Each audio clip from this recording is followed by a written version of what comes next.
Number 253 है तिल का रसूल। ये जो रसूल हैं फ़ज़लना बाज़ुम अला बाज़, हमने इनमें से बाज़ को बाज़ के ऊपर फजीलत दी है। इस आयत के बारे में एक कौल ये है कि बाज़ नबियों को अल्लाह ताला ने दूसरे अम्बिया के ऊपर फजीलत दी है, जैसे कि आप सल्लल्लाहु अलैहि वसल्लम को तमाम अम्बिया के ऊपर फजीलत हासिल है। दूसरा कौल बड़ा अहम है कि बाद मुफस्सिरीन किराम फरमाते हैं कि बाज़ नबियों को बाज़ नबियों के ऊपर फजीलत नहीं दी गई है, बल्कि इसका मतलब ये है कि अल्लाह ताला ने हर नबी को कोई ख़ास एक ऐसी नेमत दी है जिसकी वजह से उनकी ख़ास फजीलत है या उनका ख़ास मुकाम है। अगर इस कौल को लिया जाए तो फिर इसका मतलब है कि किसी नबी को किसी नबी के ऊपर कोई फजीलत हासिल नहीं है, बल्कि अल्लाह ताला ने हर नबी को जो है अपने मुकाम के लिहाज से ख़ास फजीलत के साथ नवाजा हुआ है। मिनहुम, इनमें से बाज़ नबी ऐसे हैं कि मन कल्लमल्लाहु, जिनसे अल्लाह ताला ने कलाम किया, व रफ़ा बाज़ुहुम दरजात, और उनके दर्जात को बुलंद किया।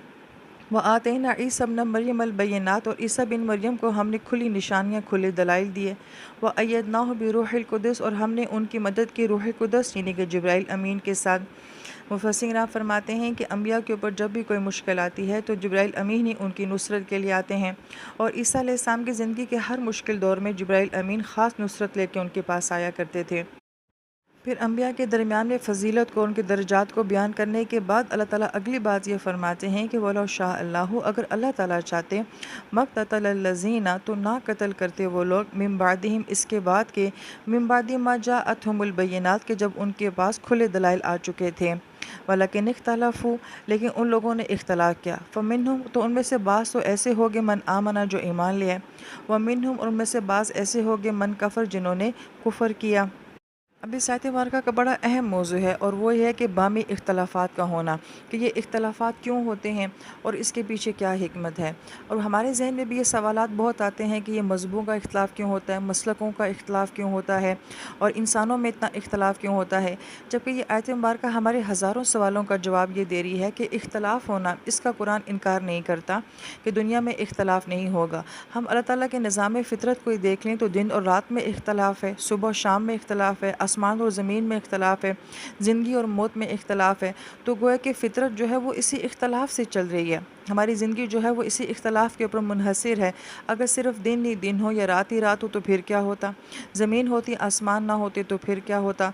तो गोया कि हमें फ़ितरत से इशारा मिल रहा है कि ये इख्तलाफ जो हैं ये एक फ़ितरी बात है, ये फ़ितरी तकाज़ा है। अब ये इख्तलाफात चाहे दिन रात में हो, ज़मीन आसमान में हो, मर्द और औरत में हो, माँ बाप और औलाद में हो, मियाँ बीवी में हो, इंसान की सोच का इख्तलाफ हो, राय का इख्तलाफ हो, पसंद का इख्तलाफ हो, ये सब फितरी बात है। मगर आयत हमें ये कह रही है कि ये इख्तलाफात जो हैं ये इस हद तक नहीं जाने चाहिए कि ज़िद पे आ जाएं और यहाँ तक कि कत्ल के ऊपर बात पहुँच जाए। गोया कि इख्तलाफ होना फितरी बात है, मगर उसको ज़िद बना लेना और नफ़रत बना लेना, यहाँ तक कि मरने मारने पर आ जाना, ये गैर फितरी बात है।